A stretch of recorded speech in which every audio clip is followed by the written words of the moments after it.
bahashan la yidhaahdo kaneecada nimankaasi ay xaqireen ay yidhaahdeen qur-aanka dhexdiisa maxaa loogu sheegay laha cajaa'ib waxay leedahay cajaa'ib cajaa'ibkeedaa inaynu wax ka soo qaadanaana ama wax ka xusnaana cajaa'ibka imika laga arkay markii dee daraasadaha la sameeyey ee qalabkan horumarsan ee mijharada iyo microscobyada la isticmaalay waxay taasi daliil u tahay icjaaskii xalayto aynu ka soo warramaynay ama mucjisnimadii qur-aanka ee loo yaqaano al-icjaaz al-cilmi icjaaska la xidhiidha xagga cilmiga iyo horumarka qur-aanku uu ka sii warramay bani aadamku gadaal ama hadda ay arkeen kaneecadu iyadoo ah xayawaankaa yar ee sidaa u yar haddana waxaa la ogsoon yahay inay bani aadamkaba ka xoog badan tahayba oo marka u horeysa ay weerar inagu hayso hay-adda caafimaadka adduunka ee munadamatu sixa alcaalamiya waxay soo saaraan sanadkiiba bani aadamka inta ka dhimatay iyo dilkiisa waxa u sabab ahaa maxaa basharkii adduunyadan ku noolaa 7 bilyan kor u dhaafay imise qof baa dhintay maxaase sabab u ah si bal caafimaadka loo horumariyo oo dib loo eego waxaan u malaynayaa 2014 meelaha in ahayd taqriiban daraasadii ka dambeeyey ma haynee ayaa waxay soo saareen in tirada dadka ka dhimatay ay kaneecadu ka dishay 750 kun oo qof balka sheekee adduunyadan dadka ku nool kaneecadu waxay dishay xayawaanada adduunyada wax dila number 1 kaneecada noqoto xayawaanka adduunyadan basharka dilay ee khatarta ku haya kaneecada yar ee la yidhi maxaa tusaalaha loogu soo qaatay dad caariday ayaa ka noqotay 750 kun oo qof bay dishay halka bani aadamku dilka iyagu istilayaan uu noqday 437 kun oo qof waa khatartay dadku isku hayeen iyo dadkan caalamka ee hubka sitay ee aad arkaysa leedahay kuwa waxba iskaga harin inta kaneecadu dishay ayaa ku soo laabmaysaba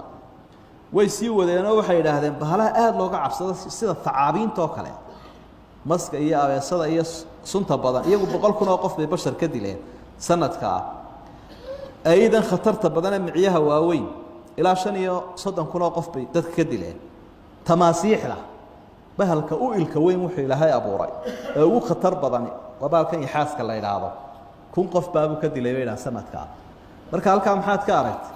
bahashii la xaqirayay oo lolaha weyn bay iyada haysaba khatarta weyn ta waxdishaawada digabayna iyaba waa cajaa'ib dhiiga dadka ka muudsata oo inay waxanta samaysay ku rinto ayaabay taasi sabab u tahayba kuweeda ragga ahi way iska ilka qabow yihiinoo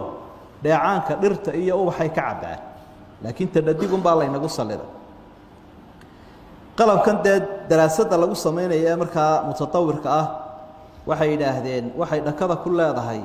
kun indhood wax badan oo la yaabtaad ku arki laakiin awoodii ilaahay bay noo muujinayaan waxaas afkana waxay ku leedahay 48 ilkood inagu intaynu ilkaha leenahay ilkeenu waa misad ma tirisay wali ilkaaga 230 meelahaas way iyadu 48 way wayna dheert waxay leedahay 3 wadne mid qura hadaad adigu leedahay haduu istaago ay ku dhamaanayso iyada 3 wadna isbedelaya waxay leedahay sidoo kale sakaakiin 6 ah ama khartuumkeena yar gafuurka yar waxay ku leedahay 6 mindiyood oo ka khatarsan kuwa dhakhtarku wax ku qalo markuu wax qalayo 3 baal bay leedahay oo dhinac walba 3 baal bay ku leedahay baan leeyahay wuxuu ilaahay awood u siiyay marka ay qofka bani aadamka doonayso inay soo weerarto ur aad u dheer oo qofka bani aadamka dhididkiisa ayay soo urinaysaa iyo kaarboonkan ka soo baxaya waxay ku taqaanaa marka halka inuu qof hurdo waliba inuu hurdo iyo inuu soo jeedana way kala taqaanaa kaarboonka laftiisa ayaa urtaa ku kala garanaysa waxa muzawwada ilaahay uu siiyay shucaac ay ku arkayso qofka jirkiisa oo ay ku garanayso xididada xambaara dhiiga meesha ay ku yaalaan ayay ku arki karaysaa wuxuu ilaahay awood u siiyay inay wadato qalab badan oo cusbitaaladan casriga ilmo bani aadam aan haysaninba oo shaybaara marka qofka kolkay u timaado waxay ku garan karaysaa urteeda inuu qofkan yahay mid dhiigiisu wanaagsan yahay isticmaali karayso iyo inuu yahay mid ama xanuunsanaya ama aan dhiigiisu macaanayn waxaad aragtaa qof baa wada seexanaysana adigu caawa kaneecad ka cabanaysa isna wuxuu ku leeyahay kaneecada sheegaysaa maxay ahayd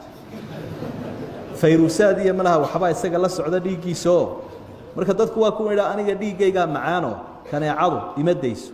iyo aniga dhiiggaygu u qaraadhiyo kaneecada ima taabato markay qofka doonaysa inay durto waxay ku samaynaysaa takhdiirkaasi waa maxay qofka marka la qalayo soo lama suuxiyo way ku suuxinaysaa markaasay dhiiggiina taxliil ku samaynaysaa markaasay tamyiicna ku samaynaysaa tamyiicu waa maxay dhiiggu si aanu isu qabsanina dareero uu noqdo meesheedan yara dhuuban mari karaa dawadaana way ku daraysaa markay kaa dhammaysato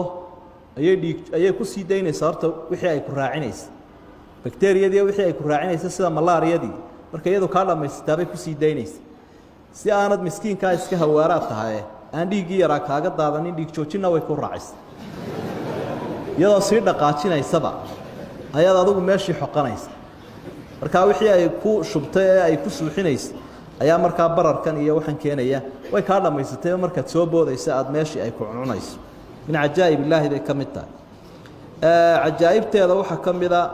noocan ilaahda jinsigeedu ilaa 35 qaybood weeye noocyadeeduna ilaa 3000 meelahaasay gaadhaan waxaa aad u la yaab badan cilmiga casriga imika waxa lagu ogaaday ama qalabkan wixii aan ishu qabanaynin lagu eego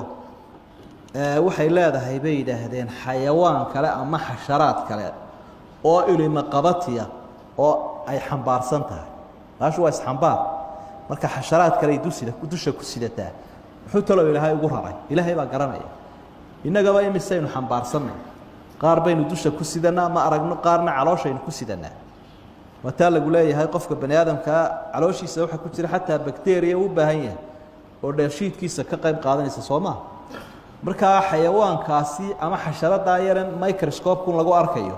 way isxambaarayna dusha ku sidataa waxa ay daweysana Allahu a'lam wali lama ogaanin culimada qaar kood baa markaa waxay ku fasireen in waxa ay dusha ku sidataa uu noqon karo fama fawqaha marka macnaheedu waxa weey ilaahay tusaale wuxuu ka dhigayaa bacuudatan kaneeco fama fawqaha iyo waxaan ay dusha ku sidato ila wuxuu diidayaa ma jireen lagu fasiro hadii wixii dusha ay ku sidatay la helay oo xasharaadkaasa marka idinku xasharaad kaneecadana sheegaysaan arkaysaan kaneecada ilaahay tusaale uu idin ka dhigaya ka yaray dusha ku sidatana tusaale ka dhigaya almuhim intaasi naga filan xayawaanka la xaqiray awoodiisa uu leeyahay marka waxay dili karaysaa insaankii adduunyada maamulayay waxay dili karaysaa xayawaano badan oo aad u waaweyn marka awoodii ilaahay subxaanahu wa ta'ala aynu ka arkayna kownkan iyo xayawaanada ayuu bay taasina kamid tahay